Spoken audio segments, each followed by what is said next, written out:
안녕하세요. 절대급TV의 명품 PD 한 PD입니다. 자, 선거가 끝났죠. 자, 선거와 부동산과 관련되는 내용들이 좀 몇 가지 있어요.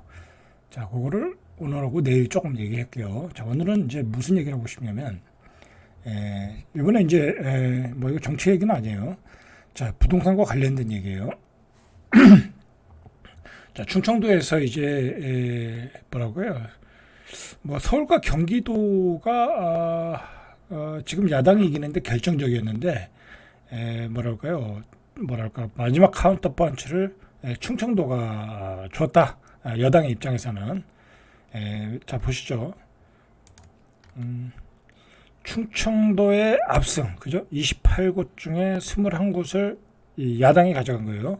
민주당이 대전은 7석 다 석권했고 충북도 8석, 그죠? 8석. 이게 11석인가요? 11석 중에 뭐 8석을 가져갔나요? 뭐 그럴 거예요, 아마. 8석인데 5곳을 가져갔어요. 그죠? 그러니까 많이 가져간 거예요. 충남도 11석 중에 8석 가져갔고. 자, 이게 왜 그러냐면 충청북도, 특히 충청북도 같은 경우는 굉장히 보수적이에요. 뭐 저도 충청남도 서산 사람이지만 굉장히 보수적이에요. 충청북도는.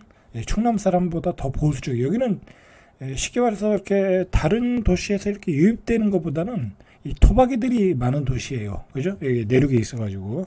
자, 이런 곳에서도 야당이 이겼다라는 점에서는 이제 분명히 충청도에서의 어떤 압승을 했다라고 볼 수 있는 거죠. 충남도 8석에서 11석 중에 8석 많이 가져갔죠. 그죠? 뭐 다른 데는 굉장히 또 접점이었고 그러니까 이제 충청도가 굉장히 밀어준 거예요. 민주당을.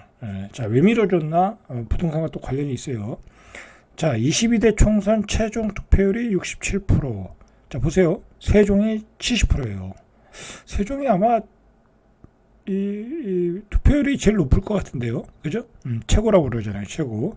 제주도가 62%. 세종이 최고예요. 이 세종은 투표를 잘 할 수 있도록 이렇게 시설이 돼 있어요. 굉장히 집 없고 가까운 데 있어요. 투표하기 편해요. 자, 대전도 66%, 충북도 65%. 자, 이렇게 나왔는데, 자, 우리가 한번 생각을 해봐야 돼요. 충청도 사람들이 왜 야당을 밀었나? 그러니까 여당에 실망을 했다라는 거잖아요. 자, 전라도는 이제 지역 색깔이 있는 거고, 경상북도, 남도도 지역 색깔이 있는 거고, 뭐 부산은 조금 이제 오락가락 갔다 왔다 하는데 거기도 약간 좀 보수적인 색깔이 있죠. 그죠? 어떤 지역 색깔이 좀 있는 거고. 이 충청도는 별로 지역 색깔이 없어요. 제가 보기에는 예전에 자민련이 있을 때 조금 지역 색깔이 있었는데 그 이후로는 지역 색깔이 없어요. 이 대전 같은 경우도 이 보수와 뭐랄까요, 뭐 진보와 이렇게 뒤섞여 있는 곳이거든요. 근데도 이 야당을 다 밀어줬어요. 뭐 세종도 마찬가지고. 그리고 충청북도는 뭐 말할 것도 없고요. 굉장히 보수적인 데인데. 자, 이게 생각을 해보면 이제 제 개인적인 생각인데 제가 이제 충청도 사니까 이제 이야기를 하는 거예요. 이게 충청도 입장에서는 뭐 지역 색깔에 뭐 좌우될 것도 없고 그러면 결국 충청도에 뭐 발전이 있었냐라고 생각을 할 수밖에 없어요. 그죠? 지금의 여당이 충청도에 무슨 발전을 줬냐라는 거죠. 자, 그 선거 중간에 한동훈 그 비대위원장이 아주 뭐랄까요, 큰 선거 어떤 큰 발표를 한번 했죠. 그게 뭐냐면 세종으로 국회를 다 이전하겠다라고 발표를 했어요. 자, 그걸 지금서 보니까 만약에 그게 먹혔으면은 뭐 대전, 충청북도, 이 충남에서 지금보다 더 많은 의석을 가져갔겠죠. 뭐 최소한 뭐 한 이게 거꾸로 될 수도 있고, 그죠? 그렇기 때문에 판세를 잘 읽은 거예요, 그게. 충남에서 뒤지고 있구나. 자, 그걸 역전하기 위해서는 국회를 다 이전해야 되는구나. 그렇게 생각을 하고 그걸 적절한 시간에 적합하게 발표했어. 자, 그런데 그게 왜 안 먹혔냐면 안 믿는 거야, 사람들이. 그죠? 안 믿는 거야. 국민의힘이 그동안 뭐 보여준 게 없으니까. 그리고 이게 윤석열 대통령이 되고 나서 세종의 행정수도라는 게 이미지가 싹 사라져 버렸어. 그죠? 뭐 그동안 된 게 없잖아요. 그죠? 뭐 국회 분원이 이전한다. 그건 뭐 예전에 문재인 정부에서 했던 거고. 그다음에 작년에 그 국회 규칙을 마련했죠. 그 여야가 합의해서 뭐 그렇게 해서 뭐 설계 용역 들어간다는데 뭐 그거 정도. 그죠? 그냥 설계 용역을 하기로 했던 거니까. 근데 뭐 지금 뭐 그것도 뭐 진전이 안 되지만 아무런 진전이 없는 거야. 그죠? 근데 이게 중요한 게 뭐냐면 오늘 이 얘기만 해도 뭐 충분할 것 같네요. 자, 보시면은 이 충청남도 북도가 발전하려면은 여기는 행정수도가 들어와야 돼. 그죠? 이 행정수도가 들어와서 그다음에 이제 뭐 국회도 다 들어와야 이 청주도 발전하는 거고, 대전도 발전하는 거고, 천안도 발전하는 거고, 그죠? 뭐 넓게는 또 어디야? 뭐 이런데 뭐 군산, 예? 그죠? 뭐 부여, 뭐 논산, 계룡시가 다 발전하는 거라고. 계룡시는 뭐 말할 것도 없죠. 여기 육해공군이 다 들어가 있으니까, 그죠? 이렇게 다 발전할 수 있는 건데 이거를 추진을 뭐라 할까요? 이게 뭐 죽도밥도 아니게 만들어 놓은 거야. 그죠? 정부 청사 하나 옮겨놓고 국회는 뭐 별로 뭐 분원을 이전하겠다고 했는데 별로 뭐 진전도 없고 그러니까 그 국회 이전을 해서 이 표를 한번 득표를 하겠다라고 발표를 했는데 믿질 않는 거야. 그죠? 믿을 수가 없죠. 그 뭐 한동훈 비대위원장이야. 선거 끝나면 그만이고. 그죠? 그리고 뭐 선거가 끝나고 이겨도 그거 할지 안 할지도 모르고. 그죠? 뭐 내부에서 또 반대면 안 하는 거 아니야. 그죠? 그러니까 안 믿는 거야, 사람들이.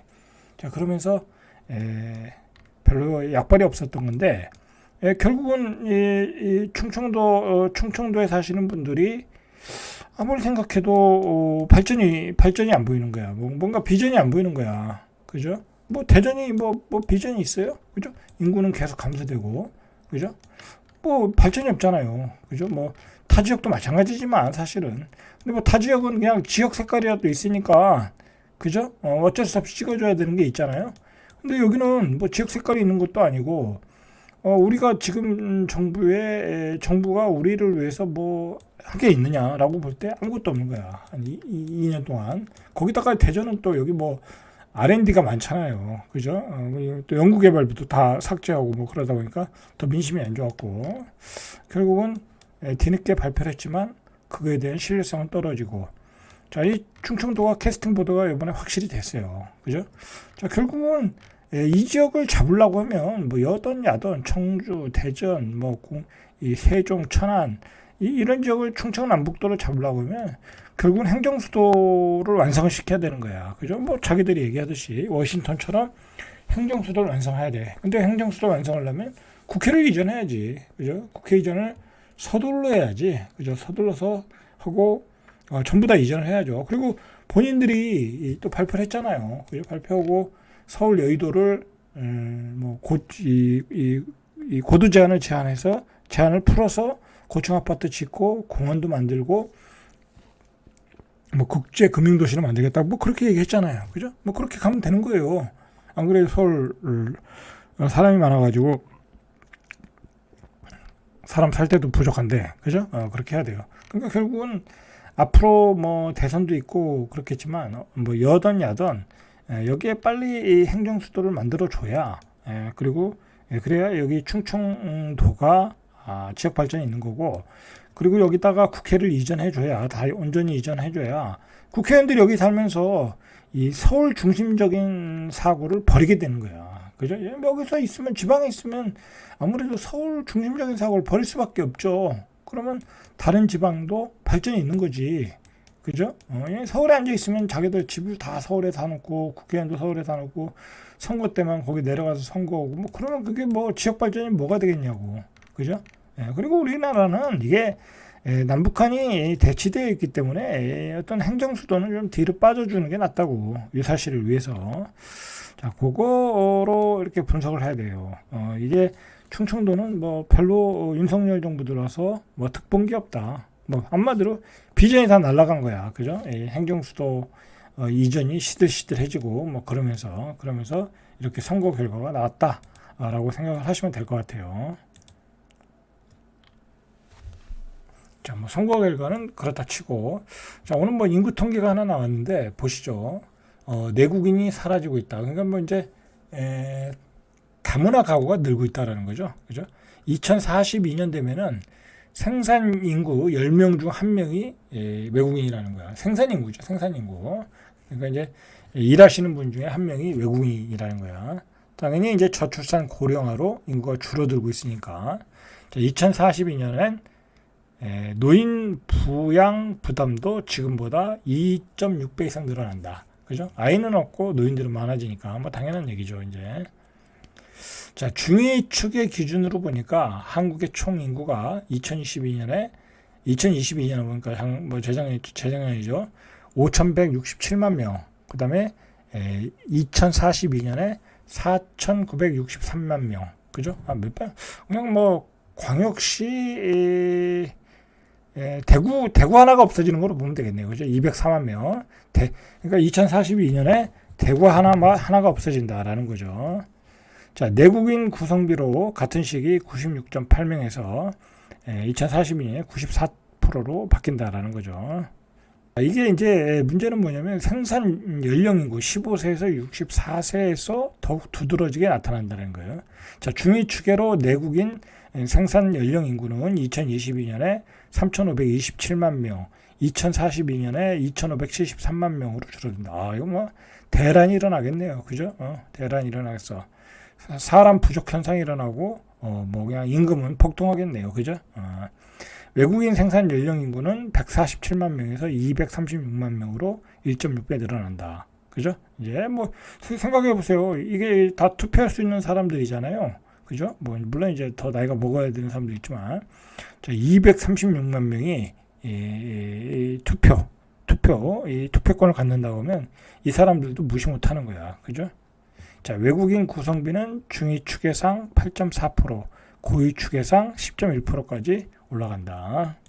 이주 배경 인구가 2022년에 220만 명, 2042년에 404만 명. 그죠? 뭐 아이를 안 나가니까 뭐 계속 외국인들을 데리고 와야죠. 자, 특히 학령 인구는 33만 명에서 50만 명으로 증가한다. 오히려. 그러니까 뭐 이 다문화 가정이 많아진다는 얘기죠. 반면에 내국인 학령 인구는 738만 명에서 384만 명으로 반토막이 난다. 자, 내국인은 반토막 나고 외국인은 2배 늘어나고. 자, 그러니까 그 10명 중에 1명이 만약에 반에 30명이라고 하면 30명 중에 3명은 이제 다문화 가구라고 봐야죠. 자, 고령화가 심화되면서 내국인 고령 인구도 늘어난다. 2022년에 889만 명에서 2042년에 1725만 명. 이건 뭐 이제 큰일 났어요. 그죠? 20년간 1.9배 늘어난다. 이게 나이 드신 분들은 잘 돈을 안 써. 그죠? 경제가 안 돌아가는 거야. 2025년에 1,000만 명을 넘은 뒤 2036년에 1,500만 명 선을 넘는다는 분석이다라는 거예요. 이 고령 인구가 전체 내국인에서 고령 인구가 차지하는 비중도 2035년에 30%를 넘기고 2042년에 36.9%를 넘긴다. 큰일이죠. 2042년에 10명 중에 4명이 고령이야. 고령. 그 고령이라는 게 65세잖아요. 그죠? 60세인가요? 65세. 자, 총 부양비. 그러니까 총 부양비가 생산 연령 인구 100명당 41.8명에서 81.8. 그럼 부양할 사람이 늘어난다는 거예요. 41명에서 81명으로 늘어난다. 100명당 2배 가까이 늘어난다. 그죠? 세금을 많이 내야 되겠죠. 그죠? 세금을 많이 걷어야죠. 그러면 어떻게 하겠어요? 세금이 안 거치면. 그죠? 이거 참 나라가 어떤 그 구조 개혁을 해야 되는데 할 겨를이 없는 것 같아. 그죠? 자, 특히 노년 부양비만 놓고 보면 25.2명에서 67명으로 2.6배 이상 늘어난다. 자, 오늘은 여기까지. 이상 절대값TV의 명품 PD 한 PD였습니다.